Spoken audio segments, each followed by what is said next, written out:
Perfect রসালো খাজা কিভাবে তৈরি করবেন সেই রেসিপিটাই আপনাদের সামনে আজকে নিয়ে এসেছি।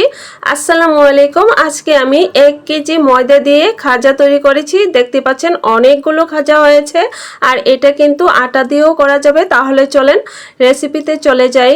এখানে ময়দার উপরে টেস্ট অনুযায়ী লবণ দিয়ে দিচ্ছি, আর আবারও বলছি আপনারা কিন্তু এটা আটা দিয়েও করতে পারবেন।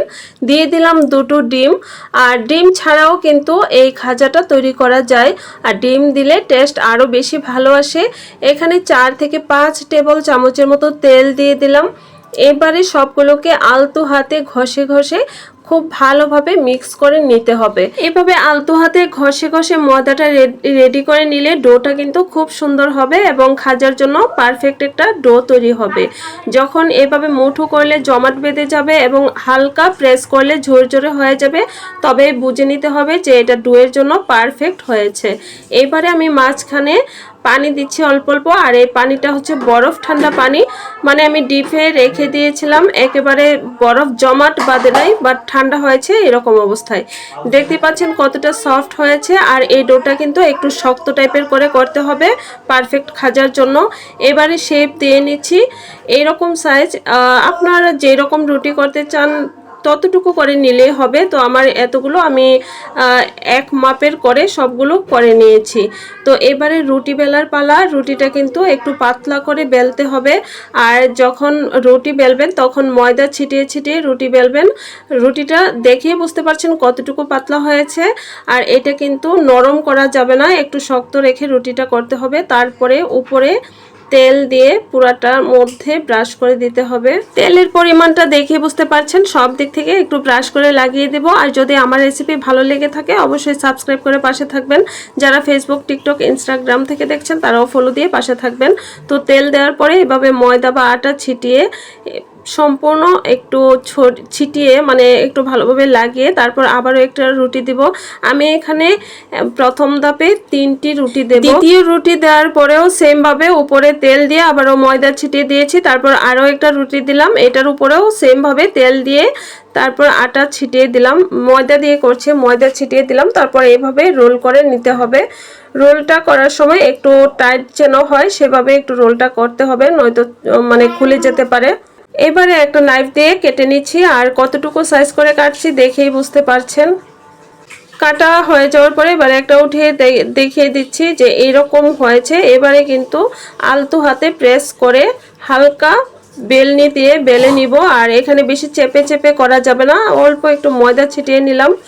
এইভাবে হালকা হাতে একটু প্রেস করে দুই পাশে একটু বেলন দিয়ে বেলে নিয়েছি। ঠিক এরকমটা হবে, এখানে বেশি চাপ দিয়ে করা যাবে না, যাতে ভেতরে যে রোলগুলো আছে সেগুলো ভাজার পরে কিন্তু খুলে খুলে আসবে।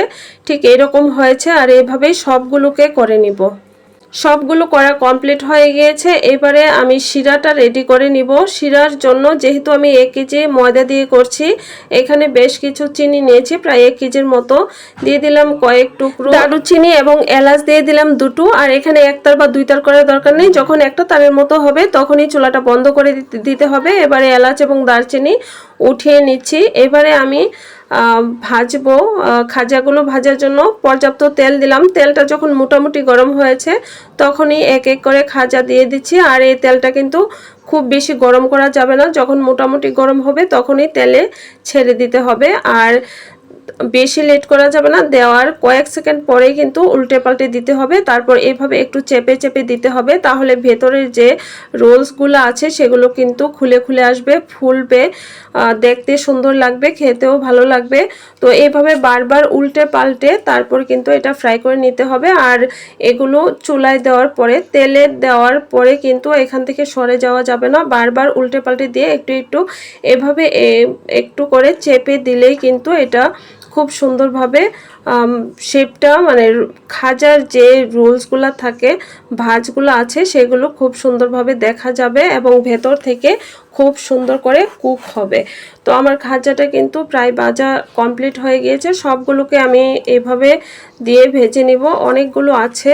তো প্রথমগুলো আমার ভাজা শেষ। তো এবারে আমি উঠিয়ে নিচ্ছি, তেলটা ছেঁকে ছেঁকে উঠিয়ে নিব। এই খাজাগুলো ভীষণ মজার হয়েছে, আলহামদুলিল্লাহ সবাই পছন্দ করেছে। যখনই আমি তৈরি করি সবাই খুবই পছন্দ করে, আর দেখেই বুঝতে পারছেন কতটা পারফেক্ট হয়েছে। আর এই খাজাগুলো আপনারা 15 দিন থেকে 20 দিন পর্যন্ত রেখে খেতে পারবেন, কোনো সমস্যা নেই। একই রকম ক্রিস্পি থাকবে যদি সেম প্রসেসে আপনারা বানান। তো এবার আমি শিরাতে দিয়ে দিলাম, আর শিরাটা কিন্তু হালকা গরম আছে এবং খাজাগুলোও হালকা গরম আছে। এই ট্রিক্সটা আপনাদের মানে খেয়াল রাখতে হবে, যখন শিরাটা হালকা গরম থাকবে এবং খাজাগুলোও হালকা গরম থাকবে সেই অবস্থাতেই শিরাটা দিতে হবে। তো সবগুলো আমার হয়ে গিয়েছে, আর দেখেন কতটা লোভনীয় দেখাচ্ছে, খেতেও কিন্তু অনেক ভালো হয়েছে। সবাই ভালো থাকবেন, আল্লাহ হাফেজ, আসসালামু আলাইকুম।